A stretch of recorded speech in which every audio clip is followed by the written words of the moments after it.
Caião, é o seguinte, se a salvação não necessariamente depende da ministração do Evangelho, como a própria natureza testemunha a existência de Deus... Se o que é a salvação?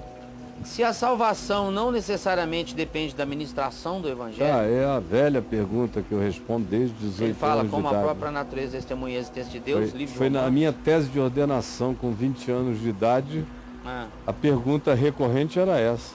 Né? Ele faz uma pergunta aqui... E eu já respondi isso 1 trilhão de vezes também. Né? Ele vai perguntar assim, qual perspectiva devo entender... Por que se prega o Evangelho? O ide e pregai o Evangelho. Pois é. Estou te dizendo que antes de você começar eu já sabia. É cansativo, porque eu estou respondendo há 46 anos essa pergunta. E só no dia do exame da minha tese de ordenação, após ler, eu fiquei mais 3 dias respondendo essa pergunta, só indo em casa dormir e voltar. Você respondeu Passei a vida respondendo via Embratel, pergunta. pela Vind? Todos os modos possíveis e imagináveis. Na realidade, a resposta está em João 21. Tu me amas, eu te amo, então cuida das minhas ovelhas. Cuida das minhas ovelhas. É a resposta mais madura do Evangelho, porque foi a última nos Evangelhos. A primeira está em Marcos. Quem crer e for batizado será salvo, quem não crer será condenado. Ide, pregai. Quem crer for batizado será salvo. Aí vem Paulo e diz assim, porque Jesus não me enviou a batizar. E relativiza o significado de batismo para a salvação. Totalmente. E desconstrói isso. Quem crê tem a vida eterna. Quem não crê, batizado ou não, porque o ladrão na cruz também não foi batizado, e foi para a eternidade qualificada como paraíso, ou não. Quem não crê, morre, perecerá. O que te catapulta para a eternidade é a fé. Porque a fé crê no absurdo, a fé crê no invisível, a fé crê num mundo que não aparece aqui. E é a fé que te projeta para além. Essa fé em Cristo. Essa fé na vida eterna, que Jesus encarnou e mostrou. Ele falava de lá para cá e daqui para lá. Ele estava entre mundos o tempo todo. Vivendo entre mundos. Entre mundos. Está na loja. Está na loja do site. Então, aí você tem Mateus. Mateus se ampara em Marcos, mas expande Marcos. Tá, vai. Aí diz, indo por todo mundo, pregai o Evangelho a toda criatura, ensinando-os a guardar todas as coisas que eu vos tenho ordenado, e batizando-os em nome do Pai, do Filho e do Espírito Santo. E eis que eu estou convosco todos os dias até a consumação dos séculos. Então, Mateus, que se estriba em Marcos, faz esse acréscimo que dá uma leveza extraordinária à continuidade do texto. Aí você tem Lucas, que chega e torna tudo muito mais universal. Só ali eu ressuscitei. E vocês fiquem na cidade, até que do alto vocês sejam revestidos de poder. E recebereis poder ao descer sobre vós o Espírito Santo, e sereis minhas testemunhas. Testemunhas da mensagem, da palavra, da vida, do fato histórico de Cristo entre os homens. Sereis minhas testemunhas. Hoje em dia você ia querer botar em plataformas, na nuvem, nos servidores, ia querer fazer turnês. Não, naquele tempo a única mídia era a gente. Era memória. Era memória, era coração, era suor, era sangue, essa era a mídia. A plataforma era Pedro, Tiago, João, Paulo, Lucas. Eles eram os servidores. Servidores, né? Servidores. Cooperadores de Cristo Jesus. E sereis meus servidores. Meus servidores. Por Teras e teras de pessoas. por toda Jerusalém, Judéia e Samaria e até os confins da terra. Sereis meus servidores, espalhando essa palavra. Ok. Isso é Lucas. Aí você chega em João. E João vem crucificação, ressurreição, as maiores aparições. Marcos, por exemplo, não tem aparições da ressurreição, só diz, e tendo Jesus ressuscitado ao terceiro dia, apareceu aos seus discípulos e disse-lhes, ide por todo mundo. É só isso. Ele encerra aí. Aí Mateus acrescenta esses elementos, Lucas mais ainda, tem Emaús na história, tem outras coisas, tem outras ternuras na ressurreição, outras poesias e outras assertividades. E aí você vem em João, aí João universaliza toda essa mensagem.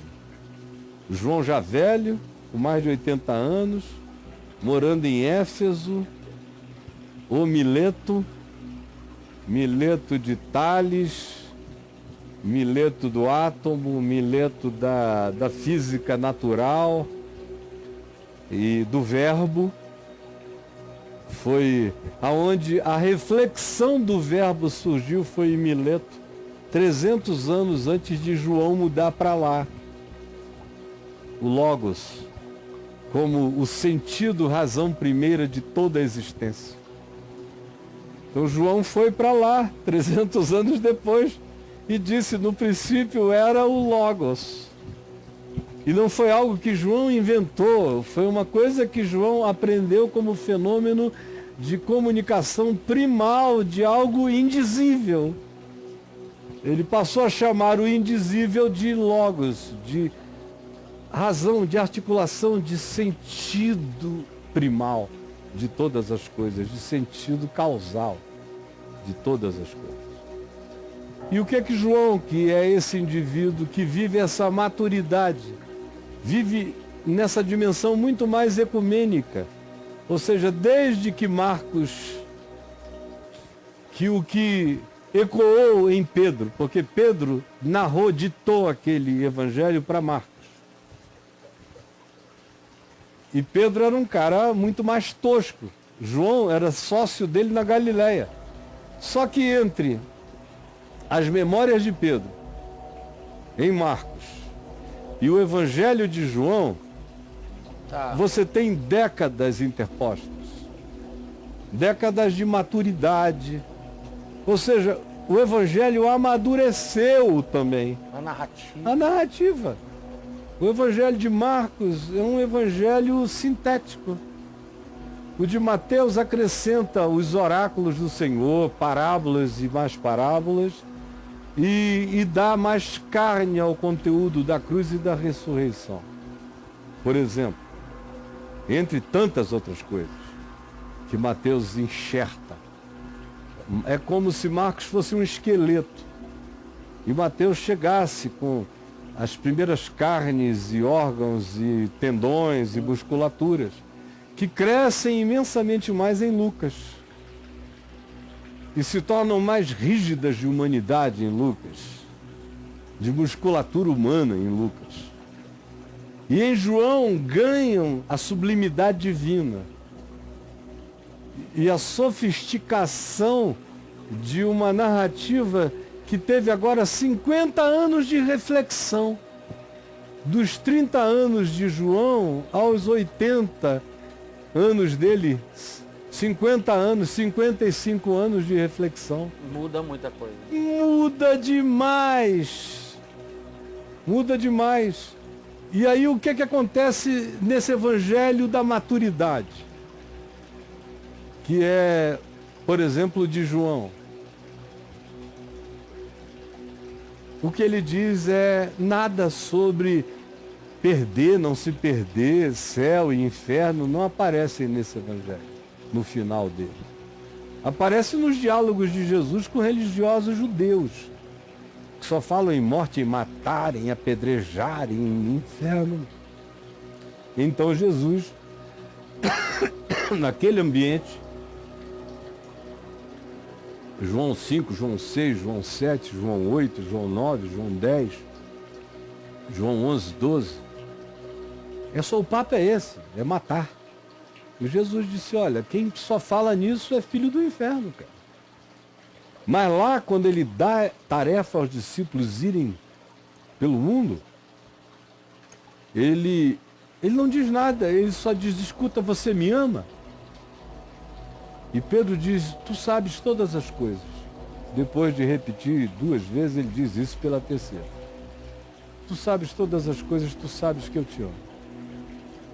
E Jesus então lhe diz, cuida das minhas ovelhinhas, cuida do povo, cuida desses por quem eu me dei, eu me entreguei, cuida por esses que são reativos ao amor, cuida desses todos cansados, oprimidos, sobrecarregados, cuida desses doentes que precisam de médicos e pedem ajuda, cuida das minhas ovelhas. É o que Jesus manda. Agora, eu não estou nem aí para o que Deus sozinho faz no mundo. Eu acho isso uma pretensão, já que Deus pode salvar quem Ele queira, sem que a minha voz informativa acerca do Evangelho tenha que chegar. Por que eu prego? Bom, essa pergunta em si já diz que o Evangelho não apaixonou a pessoa. Porque, cara, eu digo que amo a minha mulher não é para ganhar nada. 99% dos grandes elogios que eu faço a ela, ela não ouve nem fica sabendo. Não é para ela me dar à noite. Não tem barganhas a fazer. Sem barganhas com a Adriana. Não, é impossível não falar. Eu a amo, eu acho ela tão maravilhosa, tão amiga, tão leal. Nunca me fez mal, só me fez bem. Tá. Então falar dela é algo natural. Não falar dela é impossível. É como um avô que não fala dos netos com amigo. É como um pai que não fala dos filhos. É como um jardineiro que não tem assunto sobre flores. É como um pescador que detesta falar de peixes. É como um surfista que odeia ondas. Ou que só vai para onda, só vai pegar onda, obrigado. Isso aí. Bom, eu nunca vivi isso. Eu nunca precisei do inferno, nem de nada. Nem de estrelinhas no céu. Porque quando eu me converti, comecei a pregar, tinha essa história das estrelinhas no céu. Como é que é essa história, cara? Eu comecei a pregar e as pessoas vinham à frente aos milhares nos apelos que eu fazia para todo lado. E os crentes diziam, quanta estrela no céu o senhor já tem, meu irmão. Porque cada alma é uma estrela, o seu céu está estrelado. Eu olhava aquilo e digo, Jesus, que coisa mais brega esse negócio. E eu estou aqui tendo só o privilégio. Eu não preciso de nada, de nenhuma motivação, é o privilégio de anunciar o amor de Deus e ver o que as pessoas, tomando consciência desse amor, experimentam. Experimentam. Ó, você aqui na minha frente. Eu me lembro de você há 9 anos atrás, chegando aqui agitado, nervoso pra caramba, inquieto, vazando ansiedade, infeliz, tentando agarrar alguma coisa que você não sabia o que era. E olha só, que privilégio ver você pacificado, sentado, feliz, pai de filhos, casado, a tua vida alegre. Não ganhou nenhuma fortuna, nenhum tesouro, não ganhou nada, mas o coração se pacificou. Esse é meu privilégio. Com milhares, com milhões, eu me remunero com isso. A estrelinha. Com a alegria de anunciar o amor por aquele que me ama e que me amou primeiro. E o Evangelho só causa impacto no mundo quando ele é anunciado pela motivação do amor que amou primeiro. e daquele que disse, cuidem das minhas ovelhinhas. Qualquer outra motivação corrompe o Evangelho no seu anúncio. Já o faz chegar corrompido, deturpado, infernizado, infernizante, horroroso e desnecessário. Já não é uma boa nova, é uma ameaça para se fazer barganha com o temor e o medo dos corações incrédulos que são oprimidos por uma mensagem de uma salvação perversa.